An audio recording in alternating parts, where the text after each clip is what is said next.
yet another edition of Grab a Coffee, your favorite podcast with myself, Simon Kasiate. And Raymond Mjini, as always, I signed up for this crime that I do with you almost every week. I don't think that it's the best way to spend the rest of my days, but yeah. well, here we are. We're stuck with each other. Absolutely. And what a way to be stuck together if we're not brewing some bold conversations on politics, society, and a little bit of critical thinking. And of course, this episode is proudly sponsored by MultiChoice and their Showmax episode Show Now, which you can get for 11,400 using your Momo, and you'll have access to all their entertainment, including the FIFA World Cup. Or simply catching up with some Kampala cream, Showmax is where all your favorite entertainment is. I am excited about two things. I'm excited, one, about our guest today, because in the very few minutes we spent with him, he's asked us more questions than we've asked him. So now this is our only chance in this very little time to ask him as many questions as we can. I'm not so sure I want to bet on that because I can see from his outlook that he's itching to ask more questions. I can ensure that. I can ensure that. That's the lead. Yes. Ensure that. Indeed, on the program, we have an incredible gentleman coming in from, yes, the insurance industry, but he's joining us to have a conversation around a beautiful country that we call home, which is Uganda, but giving us a perspective of someone from outside, yet so related, yet so relatable. And for a moment, he may open our eyes to something that we possibly would never have known about our beautiful country. Welcome to the podcast, Mr. Tetteh. Aitevu. The middle name, I am afraid. I will leave it for you to pronounce it on your own. Obwampong, right? Raymond, There you got go. it right. It's a Buampon, yeah. But this is the precarious way he was turning and He had to twisting be his cautious tongue. about it. I can't leave Like the rest I of wouldn't it. attempt your surname. I was about to challenge you. Would Yeah. you say Turia Hikayo? That's like an A-level exam for me now. Welcome to the program. Thank You you. are I'm a gentleman, incredible, I'm not too sure, but gentleman I am. Because the tradition I was brought up from. But the name is Tetteh Aitevu. And Tetteh means I'm a second boy in my family. Aitevu means that there were two grandfathers. One was a younger of the other one, and then my grandfather was a younger of the two. wow. You have such a deliberate naming routine or pattern from where you come, which is Ghana. I come from Ghana. Tell us more. Our names are designed such that when you mention your name, you should be able to be traced to your clan home, your family house, and exactly where you come from. So you can't misbehave. Wow. Because your name is mentioned, we can actually tell where you come from. So when a guy shows up and calls himself Kofi and adds another name, Well, Kofi, that's different. Tells you the day of the week on which he was born. that would And we believe that gives behavioral traits to people. To the past. I'll not go into the details of that one. So I can imagine we should have started by saying our guest to the program should be born on Friday. It should be born on Friday without a doubt.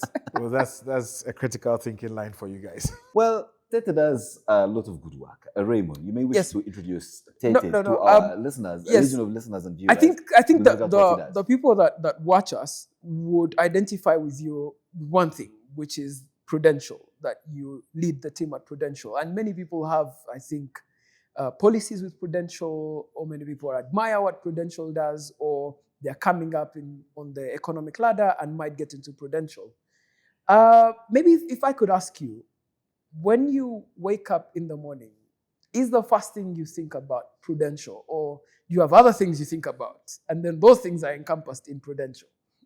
Wow, that's an interesting question to ask. My routine is simple. I'd walk in the mornings when I wake up. A 5-kilometer walk is what I start with. AirPods in my ears, stuff I listen to keep the brain up. Stuff on YouTube, particular podcast I listen to, the Bible, because it's an hour walk that I do, 5 kilometers per 55, 57 minutes to clear.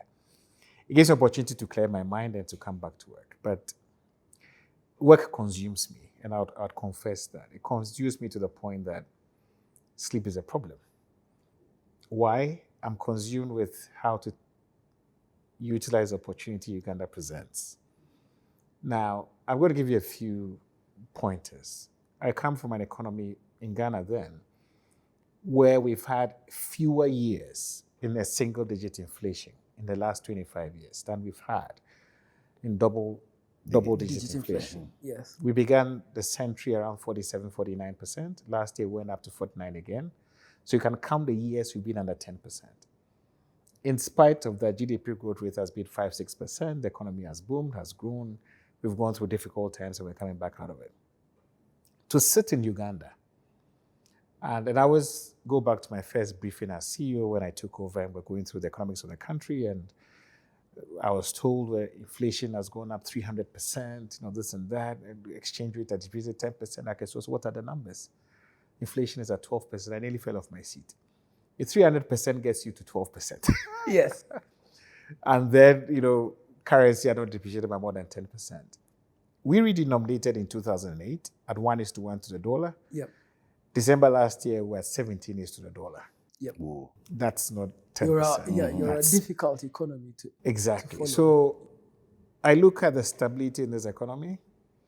I see the fact that there's a huge population base, 45 million plus minus. Working population, give or take 16, 17 million. The top 10% of the working population is about 1.6 million. Anybody who has the top 10% of the population, now take the 1% as the ultra wealthy, probably have different instruments to invest with. The top 10%, the next 30% have the opportunity for any financial services to want to speak to. Yep. Top 10% is 1.7 million. Wow. Now, if anybody were to decide to spend 200, 300,000 shillings a month for 1.7 million people, you can do the math. Yeah. Tetteh, you're speaking a lot of mathematics, which is a good thing. But on the other hand, I'm the guy that speaks the English here, and I want you to join the party of English speaking. At Grab a Coffee, we appeal to a young Ugandan that's trying to break into not just the professional and job market, but someone with a positive outlook to life. And yet, what for the most part surrounds them is a lot of negative talk around the politics, the broken infrastructure, the dysfunctional social services and the like. And that begs a question of why do we always look at our country in that sense, and for the most part also portray to the outside world as such, even when social media ranting about this and the other about our country. And there comes Tetteh, who had probably never been to Uganda for more than just one stretch of a movement from the airport to the hotel, and you receive an instrument from your bosses saying, over to Uganda as your next workstation. What came to your mind the moment you received that instruction? I wasn't excited. And I'll be honest with you. Yes. Could you identify Uganda on the map when you were sent here? Had you done your good geography? I knew where it at was the on the time? map. Yes. Now, I'd been here 2017, Mm-hmm. November 2017, to be precise. I was here for 3-4 days. Drove straight from the airport, Tetteh Road to Mestil Hotel. Road was under construction then, so much laterite, Oh, yes. nothing nice to see. Came in, drove back out, never came back again. 5 years after, I was told you're going back there. Not for a visit, but permanently. Whoa. That was not the best news I had. So let's paint the picture of your reaction. You buried your face and head complete with it in your palms. Maybe not that dramatic, but I wasn't excited. No, but it was a new challenge for me. I knew our business here had made great strides, and there was a need to have a new person with a new perspective to lead the business to the next phase, and my boss was very clear about that. Now, landing at the airport, well, we probably had 2 weeks to discuss it and decided, look, we had to come and get this thing done. I was in the midst of organizing a conference, multi-country conference in Dubai, Ghana. So I passed through here to see. First ride from the airport on the expressway, I told my boss, this place has changed. This is 5 years. I don't remember this road. He says, you wait till let's get into town. First thing he said was, everywhere is green. Wow.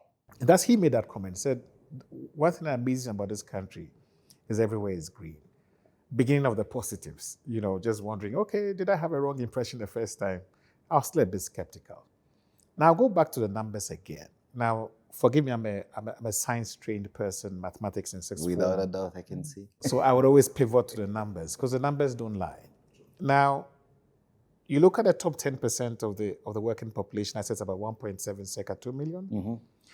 Mm-hmm. An economy that's about $50 billion. Yep. Growing about 5-6%. That means that every year we're creating roughly about 2.5 billion worth of new value. In 10 years, that's an additional 25 billion.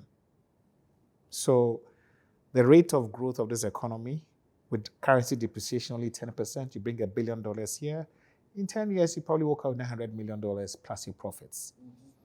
So those numbers on the face of it causes every business person to sit up. And your foreign direct investments, all the white faces here at the airport, are people who look at the numbers and say, what's going on here? And at Prudential, look at the analysis of the countries and go, Uganda flashes up brightly because of these fundamentals, where value is retained in whatever investment you do for quite a while. So those caught my attention, and it made me wonder what else is here that we don't know about. Now, on the English front, the underbelly of the beast. I knew next to nothing about Uganda. 4 thematic areas that stuck in my mind: Raid of Entebbe, Idi Amin, Wow. Oh, yeah. Museveni and the Lord's Resistance Army, Mhm. Museveni and the Bobby Wine. Wow. Why? That's the Western narrative about Uganda. So I land there for the first 2-3 months. I'm looking for something to do. I was probably flying in and out a lot doing work, but every time I'm here, I'm trying to find something to do. So I'd go online to look for stuff about Uganda. And almost everything I saw was a foreigner telling their story of Uganda. And everybody had a glowing story to tell. So every material, audiovisual literature that you found about Uganda was glowing tributes, Yeah, incredible experiences, exactly. differences not being told by we the Ugandans. Never head outside these borders. Wow. And I tested that. For the last 2-3 years I've been here, friends, family, associates, I get them to visit, right? 23 December, probably about 14 of my family members came over. Did a trip around the country with them. Same reaction, same sentiments. I've tested it many times. That's not to mention that anyone from Ghana, all they need to just get a ticket, fly down No here, visa, yeah. no visa No whatsoever. visa My required. siblings from the US and kids from the US, never been here before. First impression, wow, never heard of this country. Just only heard of it once. Such beauty in these borders.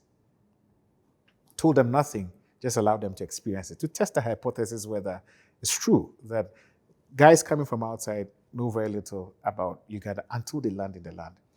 Raymond, Tetteh here says in Ghana, they wake up to temperatures of about 28 degrees Celsius. Yes. Which is normally our hottest time of the day here. Exactly. We wake up about 18 degrees. Yep. He may need to share with us the stark difference in waking up in the time zone of GMT. Perfect Yes, weather. I've lived Perfect weather. I've 18 lived to in 20. Accra for some time, and I also went back to Accra for a music festival. There's a large African music festival. And you could tell. Yes. Air conditioner from the airport, air conditioner All in the the way, car, yeah. air conditioner in the hotel, air conditioner in the conference room. That's how we live our life in the All warmest through. days. Yes, but Tetteh, for me, the question that I wanted to ask, probably you're a business person, you understand this. Every place that has these massive rewards or the good things that you see also often has high risks that come with it.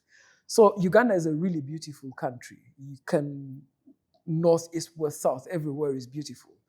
But there's some risks that come with it. Tell me what the risks are that are not anywhere else in the world. So that's the thing that I wanted to see. Like, how do you look at risk and opportunity in the sense that when you drive from the airport into the city, then you get into the city, you realize there's this young unemployment problem, which is across African cities, is also represented in Uganda. You see all this massive, could be really good infrastructure, is not yet constructed simply because the government is constrained with money, and you would understand that from Ghana. So do you also sit back and say, I am an optimist. Yeah. If I'm not an optimist and I don't believe in risk management, I will not be in business, because it's never going to be easy. If it was, everybody would be here. Now, people are not here because they probably think that it's difficult to do business here. So you'd ask us why we're thriving. I think it's a matter of perspective. You need to look at the good with the not so good. And you need to understand what you have and what you don't have.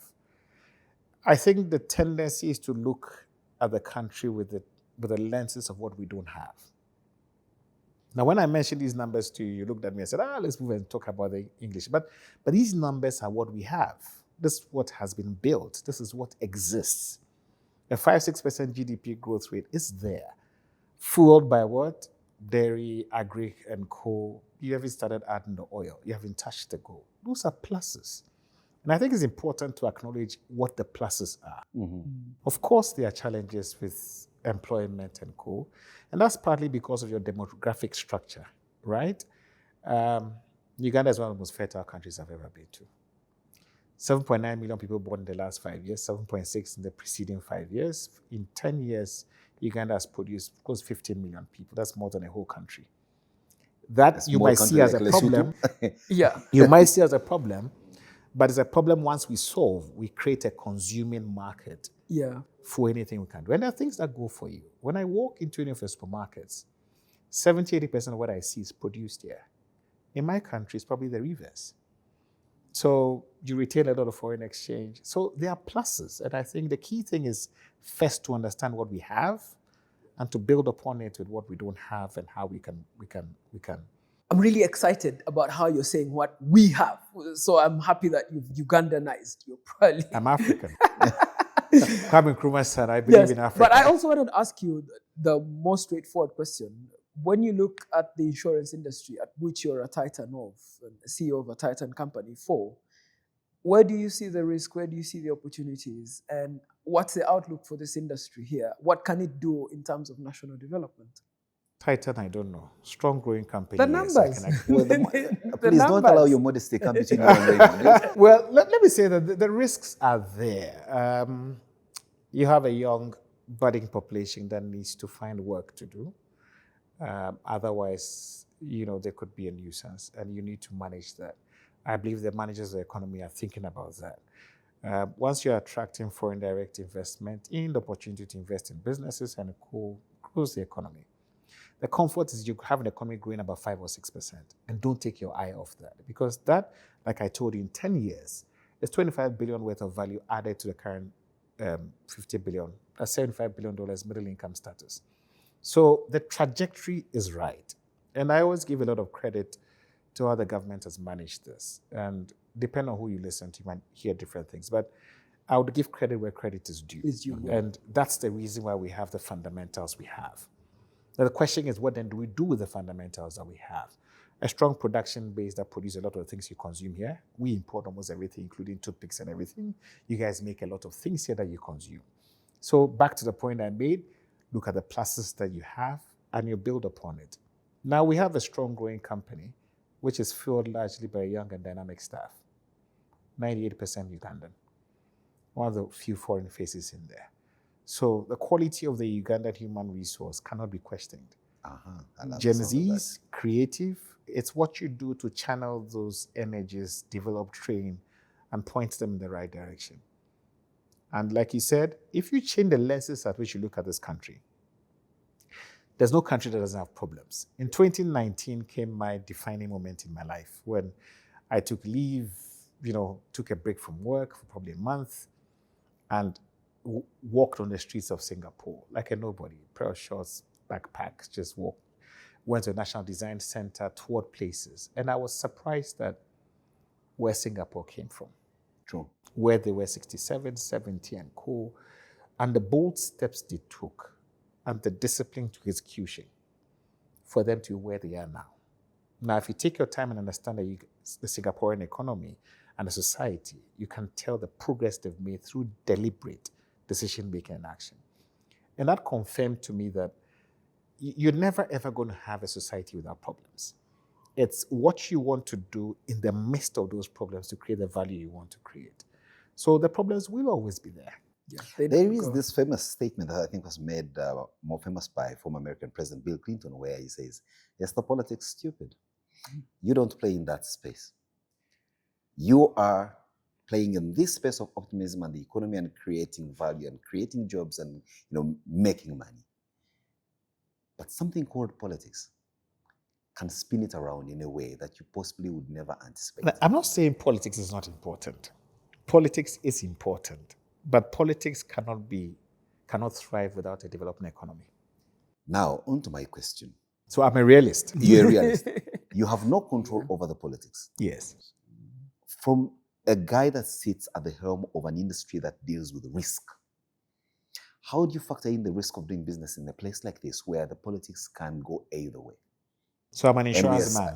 and we're speaking I in what we manage, call I the manage silly risk. season. So I accept there's risk. Yeah. I find a way to either transfer the risk or mitigate. That's what I do. That's really it. I Yeah. love That's that. my Very job. smart. Yeah. So you would have the risk of doing business in Uganda. Tell me where there is no risk in doing business. The Egyptian economy is thriving. It's growing significantly. The Ethiopian economy is growing significantly. They have war with Eritrea on the border. Even the DRC economy is growing with all that's going in there. Where there's risk, there's In our reward. last podcast, Raymond and I were talking about the recovery that is taking place in Damascus, a country that's not out of war, but in the middle Of war. Of war. Yeah. Look at the Israelis when they migrated back to their land. There was almost nothing there. So there's one quote by Henri David Thoreau that always motivates me when it says that there is no encouraging fact in life, that through honest, consistent endeavor, one can change their status in life. Genesis love. Yes. And that's key. So for me, the risk is there. It's more dangerous not to do anything and build anything to deal with the risk than to watch it. Politics would always be a part of us. And I would always encourage a strong political backbone because we're governing people. Yeah. People Tetteh, cannot be I left on wanted their to own. ask you a more economics question now. Yeah. The traditional drivers of African economy, which Yeah. were agriculture and the like, Yeah. we've reached tipping point as economies Are structurally we at a transform. tipping point? Yes, I mean, as economies structurally transform, those things are still important, but the new drivers of growth emerge. So we talk manufacturing, financial services where you play. And the question for me to you is, when you look at the opportunity available in Uganda, how do you take advantage of that as Prudential to say, we will perhaps insure manufacturers, we will insure employees So of we play in the manufacturers? life insurance and the health Yes. space. And what we look at is long-term planning instruments for individuals and how they can mitigate health expense risks in the short term. Now, if you ask me, I go back to the numbers again. 10% of the population was working. It's about 1.7 million people. I don't think the entire insurance industry covers 1.7 million people. The next 30% are probably about 5.4 million, 5.1 million people. We don't cover that much. So the opportunity is immense in terms of what is sitting right in front of us. Our biggest challenge, find a product that makes sense to those who are in that space, let them understand the benefits and the uses of insurance and how we can reach them with a message that would understand, how I can have a platform that allows me to serve them and make them happy so they keep coming back. Those are the things that keep me awake at night. And insurance has its perfect place in society. Insurance does things other things don't do. That's what they call financial instruments. And they have different purposes. You have the banks producing short-term instruments, which are great for what they are. Insurance sits in a space that allows every economy to build long-term funds. So if I have 1 million people who have decided to put aside 1 million shillings a month for 20 years, they're going to come back to me for the money after 20 years. I have roughly 1 trillion shillings each month to invest for 20 years. That means every 12 months, I have 12 trillion shillings. And if there are 10 companies like that, that's 120 trillion shillings being saved for the next 20 years. So if you look at all advanced economies, and the research was done across continental Europe, the Americas, Australia, Asia, and co, Japan and co, it's the same. All these economies thrive because they created a mechanism where individuals put aside money for long term. Now, when you have these funds which are flowing in every month, committed to long term, you need to find initiatives and investments that would continue to pay out and make a good return for you, such that by the time they come out 10, 15, 20 years is important. Now, life insurance as an instrument helps people to attain investment goals that they could not do with one salary payment. Absolutely. What about you? You receive all this money. You've just told us you have to find ways and initiatives in which to invest it so that it brings back the return for those of us who give it to you when we come for it. Let's get down to the finer details. Where are you looking at? Let's discuss that. That way, probably the insurance sector is still developing. So the regulator would be very careful where you can put people's monies in, more to safeguard the policy holders. Yes. We have government bonds, we have government instruments. You have some fixed deposits from the banks, and you manage all of these to be able to make sure you're still liquid, to honor the claims that you have whilst you look at the future. Now, back to the point I was making. An individual who decides to put aside 200,000 shillings a month, right? Young guy is working, making 1.8, 2 million, decides to put aside 10% of that. He gets 2.4 million saved every year. In 10 years, I hand him a check of no less than 24 million shillings. Now, let's say the second year, he takes another policy of another 200,000. So every year, his increase he puts into an insurance policy. 10 years from now, he'll be walking away with 24 million shillings every year for the next 10 years of life. That's wealth creation. Oh, yes. Now, if you walk into a stage of your life where you're receiving 5 or 10 million shillings each year for further investment, you create an asset. The point is that you couldn't do that with that 20 million off the start because you had just begun. But through a disciplined, consistent method of saving, you create an asset. And that asset is available for you further down the line. Now, in developed economies, that's how people create assets for themselves.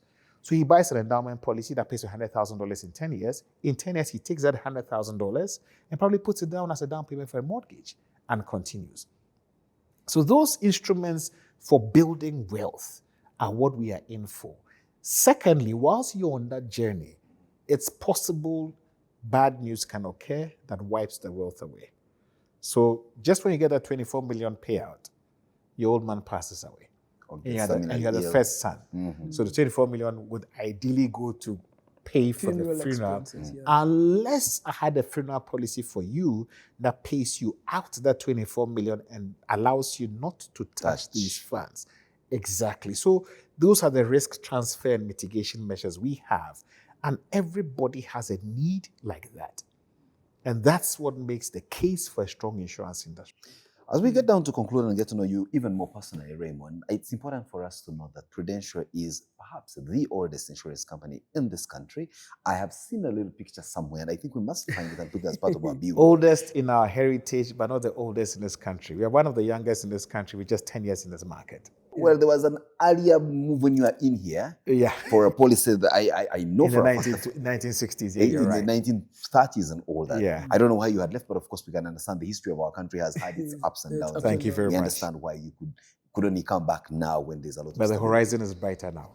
That's exactly what I was coming to say that with that level of pedigree, but also you are playing in a space where oftentimes your product and service requires a certain level of awareness in the population. How much are you going into the space of, in politics we call it civic education, but how much are you, financial literacy to the extent that people are not just learning how to earn, save, and spend, but also hedge some money off into insurance policies such as yours for a rainy day or even just for better days ahead? So, you know the Prudential brand. The reason why you know the Prudential brand is we made a significant amount of investment in getting the brand out there. Now that's important. The most recognizable face in insurance. I've known that tagline. Exactly. And the marketing team was very creative in other songs and jingles that went ahead. Now we're deliberate in that because awareness is the first phase of adoption. People need to be aware in the first place before they take these insurance policies. Secondly, we've committed a lot of funds into community and social investments.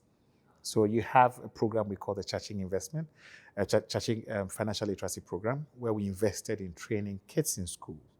Over 30,000 children are being taught simple principles of saving and planning for the future. Why are we doing that? Because it's a long term. The more we have enlightened, in the next 10, 15, 20 years when they join the workforce, they come prepared with a mindset that prepares them for long-term savings. That's us giving back to the community. And it's part of the civic education and awareness that gets people to understand what we do, how we're doing it, and why they need to come on board.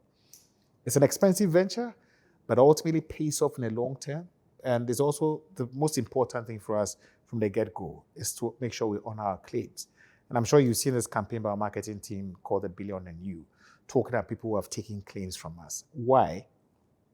All this conversation we're having, the moment of truth is when somebody has to make a claim. Absolutely. And once he walks away with the cash, more times than not, they buy a second policy.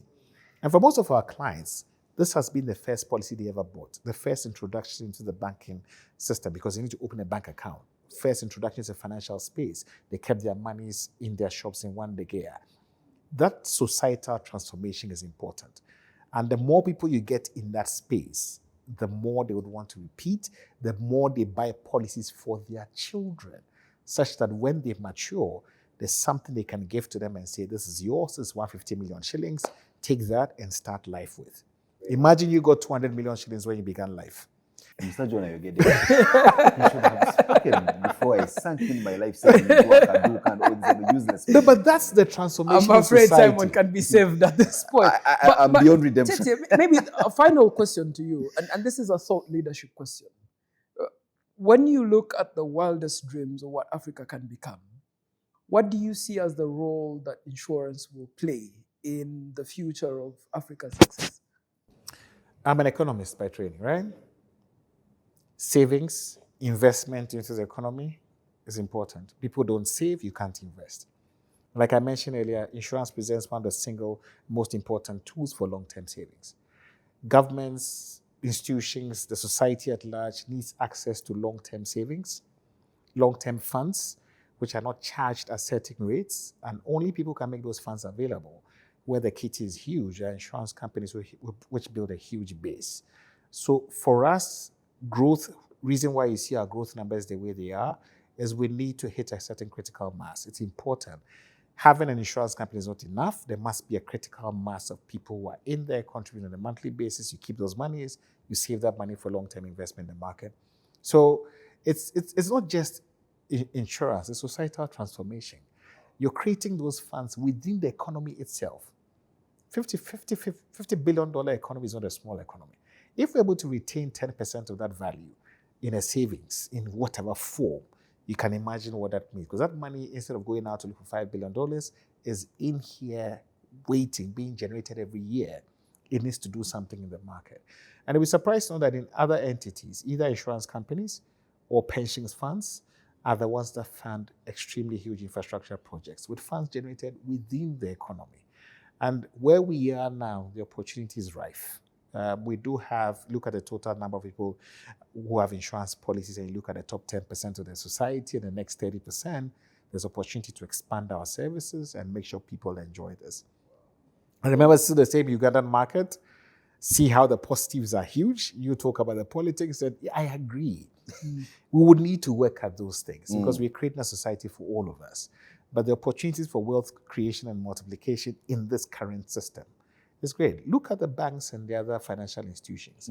Watch the annual results. Don't look at now, go back 5 years and see the growth year on year. Those numbers are interesting for anybody outside to look at. And that is a testament of resilience of the Ugandan economy. Raymond, putting together how he concludes this conversation and how he began the conversation of his falling in love with the country called Uganda.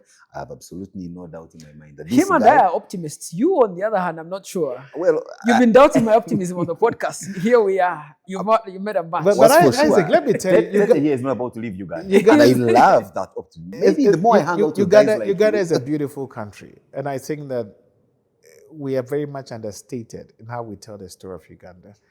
And I've never seen a country so ecologically diverse than Uganda. There are the snow-peaked mountains of the Rwenzori, right on the equator. the heated plains of the Karamoja space. You climb out to Mount Elgon. You go all the way to Kabale and Chisoro. Different weather conditions, different experiences. Go to Jinja down here. This is an amazing country. And you should make it a point to keep on telling this story and document it properly for outsiders to know. And people outside have begun to notice. My first Christmas here, I went to Fort and looked at the Aramaja place. And That's the birthplace of God, Fort Portal. I'm not surprised you're saying that. He comes from Fantastic there, so I don't know weather, whether this is fantastic not location. your God. No. Crater Lakes, beautiful. I met an Australian family there. And in our chats, so I'm just wondering, a family of 5, and they'd flown all the way from Australia to come and tour Fort Portal for a whole week. A whole week. And that's what they had heard about Uganda, and they had made savings and traveled here to find out about this country. And I was taken aback. If I hadn't come here, I wouldn't be there. they hadn't been here before and had traveled to come and sit on the edge of the Rift Valley, look at the Crater Lakes, because there's so many iconic things for them to experience right in this land. And some of the big things we need to do, I think, if we do would help, everybody travels out of town during Christmas and Easter because you probably have a 3 or 4 day block period where you go off. And I know that people have a different opinion. I probably think that there probably might be too many holidays. Once again, is what we do with what we have. The reason why countries have the bank holiday concept is to say, okay, and it's scientifically proven. You have a holiday in the middle of the week, it disrupts production. So when any holiday happens in the middle of the week or on a weekend, they shift it to a Monday. Now, it might look like that's giving people too much time on their hands. However, if you have a holiday on Monday, you have Saturday, Sunday, and Monday. If you take Friday off, you have 4 days. And guess what people do? They go back to the villages, they take money, they take items, transfer of wealth happens. So that issue of the holiday conversation is only really about rest. It's an economic discussion. It's an economic discussion. That's a very interesting way to look at it. That's a really good way to look at it. And I'm sure some of our economic statesmen who do the math around the economy watch this podcast. They've been guests on this podcast, so definitely. Humble submission from where I come from. It's been a pleasure having you listening to us. You. And as is tradition on our podcast, Grab a Coffee, there's no way we'll let this man go without grabbing a coffee with us. And so the next step on this conversation will be him grabbing a coffee with us, literally, as he gets to tell us more about himself, to demystify the numbers and all the great English he's been speaking into the man that Tetteh Aitevu actually is. We'll be right back.